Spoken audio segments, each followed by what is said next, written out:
स्वागत है साथियों आप लोगों का हमारे यूट्यूब चैनल पे। देखिए आज हम लोग हिंदी प्रैक्टिस सेट नंबर 7 करेंगे, जिसमें तरह तरह की हिंदी होगी, पी वाई क्यू शामिल होंगे और नए नए क्वेश्चन भी शामिल होंगे। यहाँ पे देखिए कुछ हमारे की पॉइंट है जो आपको बता दें। यहाँ पर हम यूपी ट्रिपल एससी से लेकर के यूपी पीसीएस तक की हिंदी सिखाते हैं। दूसरी चीज है, हिंदी के कॉन्सेप्ट सारे क्लियर किए जाते हैं। ऐसा नहीं है कि रटा दी जाए बस आपका काम हो जाए। प्रत्येक दिन एक क्लास होती है जिसमें सभी प्रश्न पीवाईक्यू के साथ साथ नए नए भी होते हैं। एग्जाम हॉल में ठीक यहीं से क्वेश्चन आपको देखने को मिलेंगे। नए लोग मात्र 15 दिन क्लास देखें, उसके बाद सब समझ में आने लगेगा। यदि चैनल आपने सब्सक्राइब नहीं किया है तो कृपया करके चैनल को सब्सक्राइब कर लें। चलिए ठीक है, बिना देरी किए हम लोग आगे बढ़ते हैं क्लास की तरफ। देखिए, शुद्ध शब्द का चयन करना है आपको। ये ऑप्शन है अंतर्ध्यान, अनुग्रहित, आध्यात्म या आध्यात्मिक। इसमें से सही कौन सा है आप बताइए। देखिए, अंतर्ध्यान अंतर्ध्यान कैसे लिखते हैं, इसका सही शुद्ध रूप ये गलत है। सही है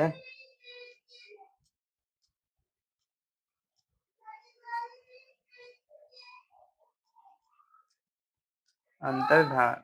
ठीक है, ये सही हो गया। अनुग्रहित ये गलत है, इसका सही रूप है या तो, एक सेकेंड, अनुग्रहित ये इसका सही रूप है। ठीक है, एक और लिखते हैं हम एक तरीके से, अनुग्रह। अनुग्रह ऐसे लिखते हैं, उसमें ऋण की बिंदी नहीं लगाते हैं, ऋण की पाई नहीं लगाते हैं अनुग्रह। तीसरा आध्यात्म, ये भी गलत है, इसका सही रूप है अध्यात्म। इसका सही है अध्यात्म, और आध्यात्मिक आपका बिल्कुल सही है।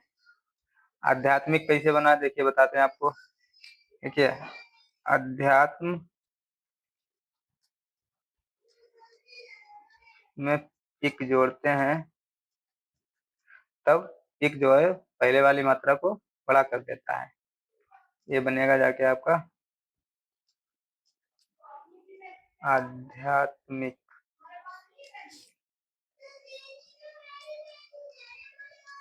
आध्यात्मिक। अब जैसा कि मैं इक वाला आपको रूल बता दूं, इक का क्या क्या कहाँ कहाँ पे क्या होता है। देखिए, इक में जब छोटी प्लस इक जुड़ा होगा तो ये ऐ बन जाएगा।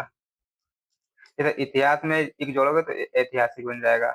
दूसरा, उ प्लस इक जुड़ा होगा तो ये औ बन जाएगा। इधर उद्योग में इक जोड़ोगे तो ये औद्योगिक बन जाएगा। और आ में जब इक जोड़, ठीक है। अच्छा, ये हो गया नियम।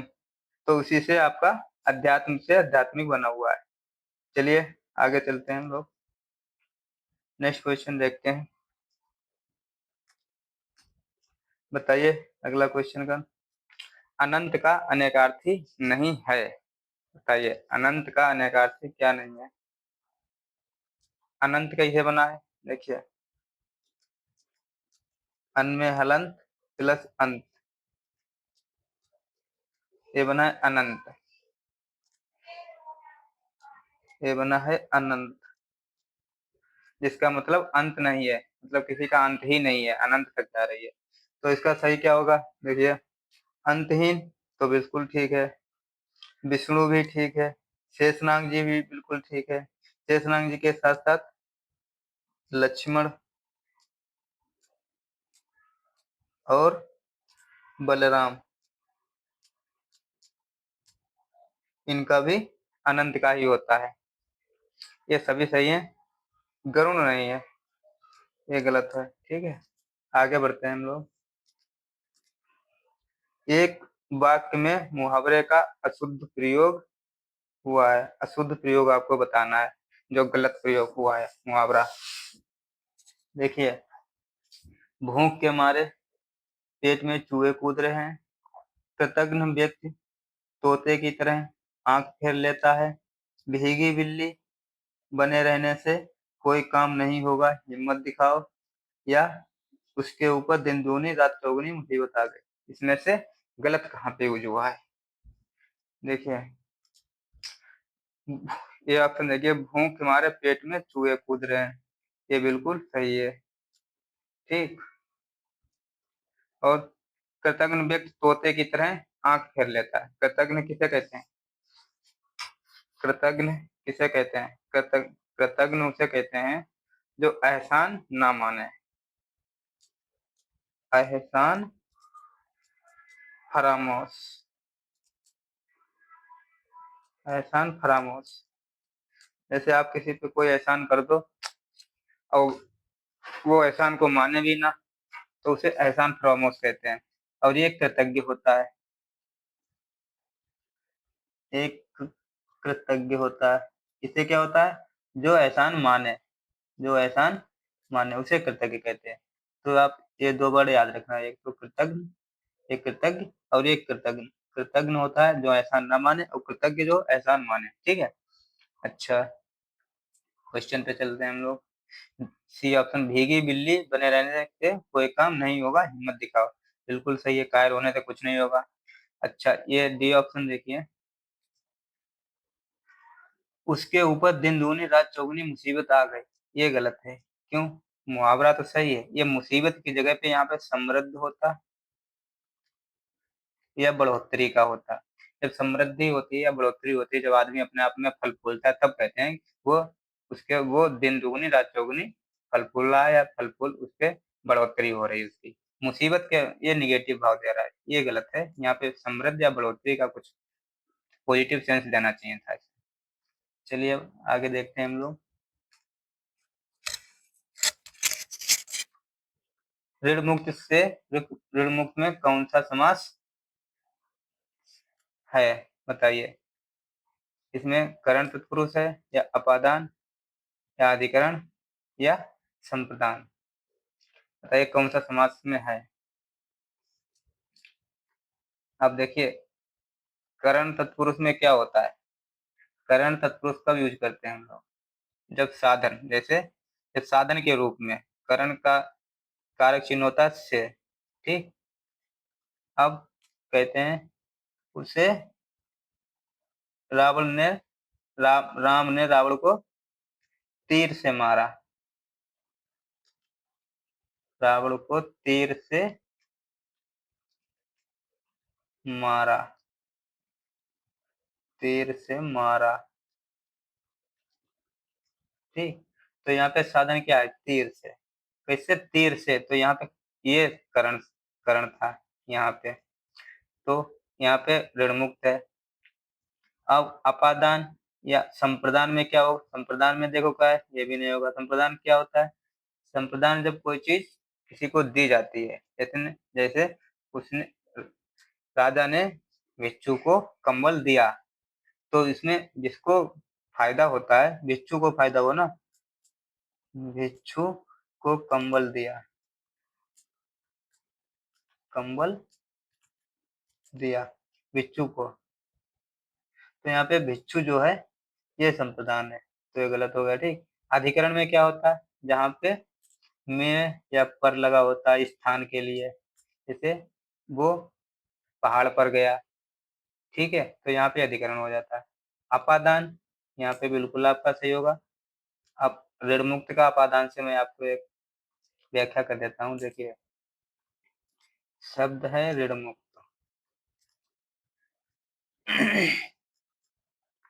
इसका अर्थ क्या है? ऋण से मुक्त। इसका अर्थ है ऋण से मुक्त।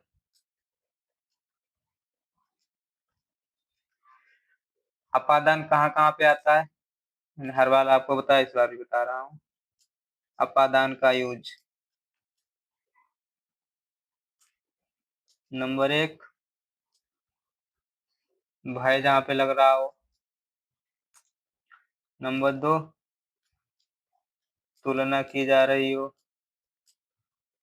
और नंबर 3 अलगाव हो रहा हो। ठीक, अब यहाँ पे क्या हो रहा है, अलगाव ही तो हो रहा है, ऋण से मुक्त, मतलब ऋण से मुक्त हो रहा है, तो यहाँ पे अलगाव हो रहा है। तुलना क्या है, जैसे राम मोहन से सुंदर है, तो राम मोहन से सुंदर है ना, यहाँ पे तुलना हो रही है, तो यहाँ पे ये हो जाएगा। भय, भय क्या होता है, उसे भूत प्रेत से डर लग रहा है, या कुछ भी डर लगने का सेंस होगा, वहां पे भय होगा। ठीक है, अपादान 3 जगह होता है। चलिए हम लोग आगे बढ़ते हैं इसी के साथ। खंडन का विलोम क्या है? खंडन का मतलब होता है क्या, अलग अलग कर देना या तोड़ देना। ठीक, तो खंडन का मतलब, अब विखंडन का भी तोड़ना ही होता है, इसका भी तो तोड़ देना ही होता है। अखंडन होता नहीं कुछ, निखंडन नहीं। खंडन का विलोम मंडन बिल्कुल सही है। कहते हैं कोई चीज को मर दो मतलब मंडन कर दो उसका। ठीक है, हमेशा याद रखना, ये सही है आपका, मंडन। खंडन का हमेशा मंडन ही होगा। खंडन और मंडन याद रखना। चलिए आगे बढ़ते हैं हम लोग। इनमें से हिंदी खड़ी बोली का जनक कौन है? सरहपा, अमीर खुसरो, मलिक मोहम्मद जायसी या चंद्रोदय? बताइए। देखिए, चंद्रोदय भी नहीं है। चंद्रोदय की अच्छा रचना कौन सी है, आप लोग कोई बता सकते हैं? चंद्रोदय की रचना है, आपको बताते हैं, पृथ्वीराज रासो, बहुत पूछी जाती है, पृथ्वीराज रासो। ठीक है, मलिक मोहम्मद जायसी की रचना कोई बता सकता है? मलिक मोहम्मद जायसी की, मलिक मोहम्मद जायसी की रचना है पद्मावत। एक और है, एक है आखिरी कलाम। आखिरी कलाम, आखिरी कलाम।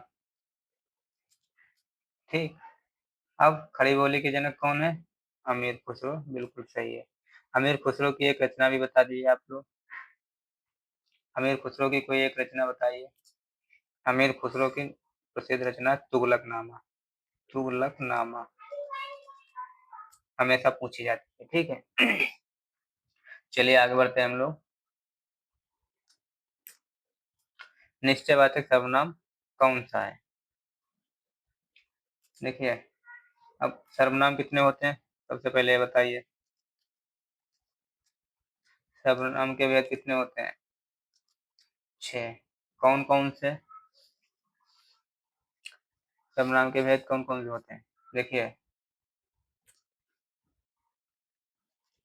पुरुषवाचक,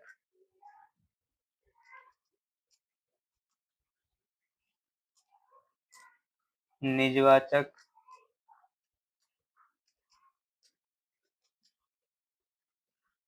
निश्चयवाचक,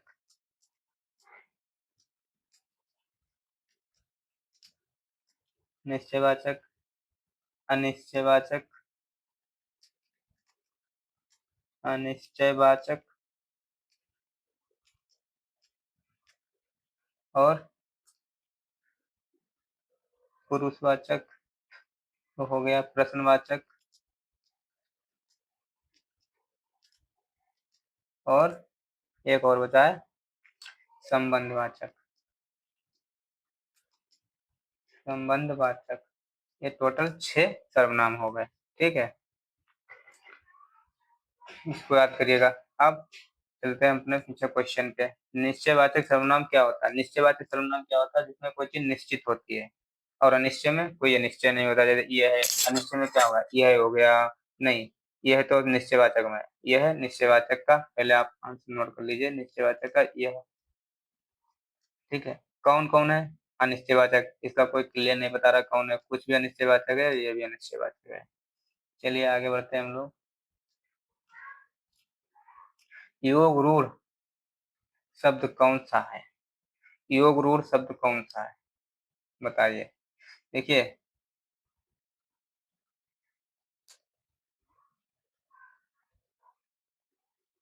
रचना की दृष्टि से शब्द कितने होते हैं, 3 प्रकार के।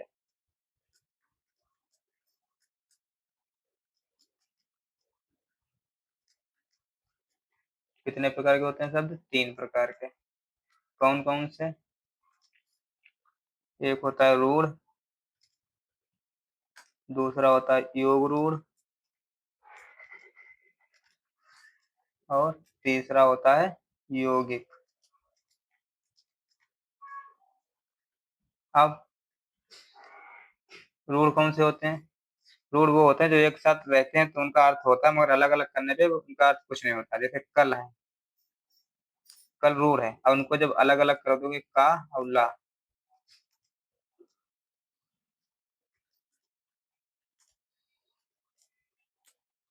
का और ला, इसका कोई अलग अलग नहीं होगा। और ऐसे घर हो गया आपका, घर में घावरा अलग अलग कर दोगे, इसका भी कोई अर्थ नहीं होगा। तो ये तो रूढ़ हो गया, ठीक है। और योग रूढ़ किसे कहते हैं? जब दो जब कोई दो शब्द मिलकर बनते हैं और अर्थ किसी तीसरे का देते हैं। जैसे पंकज, पंकज का क्या है, पंख प्लस जा मिलकर बने, और पंकज का मतलब होता है क्या है, कमल। ठीक, ये नाम है पंकज और अर्थ दे रहा है कमल का, तो ये किसी विशेष का जब अर्थ देता है तो इसे योग रूढ़ कहते हैं। और इसी तरीके से यौगिक क्या होता है? यौगिक होता है जब दो स्वतंत्र शब्द मिलकर के कोई बनाते हैं। दो को स्वतंत्र, जैसे विद्या बना लिया, विद्या, विद्या प्लस आलय, इनका दोनों का अपना अपना अर्थ है और बन गया विद्यालय। तो ये हो गया विद्यालय, ये हो गया विद्यालय, ठीक है। अब चलिए क्वेश्चन पे। यहाँ पे योग रूल आपको बताइए कौन सा है। देखिए पीला, पीला, पीला को अलग अलग करोगे तो ये कोई रस देंगे नहीं, तो ये कौन सा हो गया, ये तो हो गया आपका रूल। घुड़सवार, घुड़सवार, ये हो गया आपका यौगिक।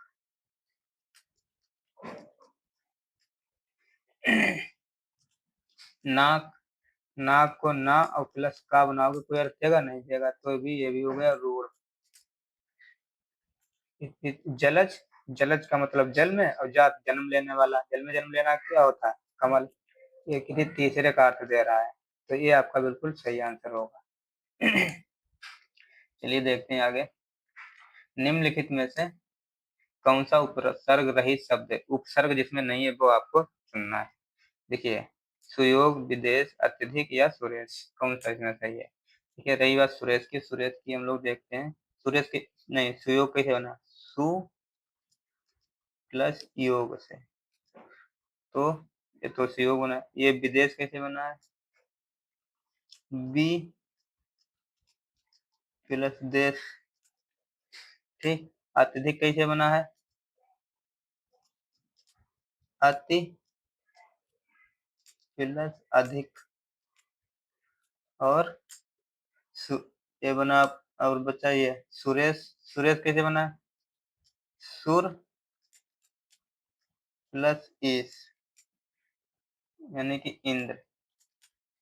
तो देखिए इसमें कहाँ कहाँ आ रहा है, देखिए इस सुयोग में सु उपसर्ग आ रहा है, इसमें वी उपसर्ग आ रहा है, इसमें अति उपसर्ग आ रहा है, मगर इसमें नहीं आ रहा। सुर, सुर मतलब देवता होते हैं, इस मतलब देवता के राजा सुरेश, ये इंद्र हो गए। तो आपका सही आंसर ये होगा, इसमें कोई भी वो नहीं है। चलिए ठीक है, क्लास हो रही है हमारी यहीं पे खत्म। यदि क्लास अच्छी लगी हो तो इसको लाइक करो और कमेंट करके भी बताना, और सब्सक्राइब नहीं किया है तो प्लीज सब्सक्राइब कर लो, जिससे कि वीडियो बनाने में मजा आए। धन्यवाद साथियों, रोज वीडियो ऐसे लाते रहेंगे आपके।